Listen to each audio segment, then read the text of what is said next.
Okay, let's mention what I have here.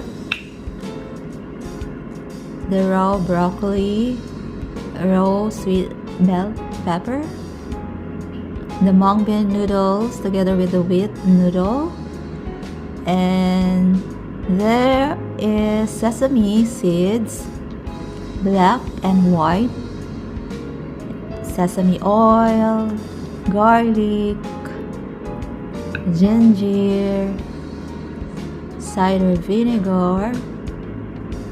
I think that's all that I mixed for flavoring mix. Oh, I forgot to mention that there is soy sauce, less sodium preference.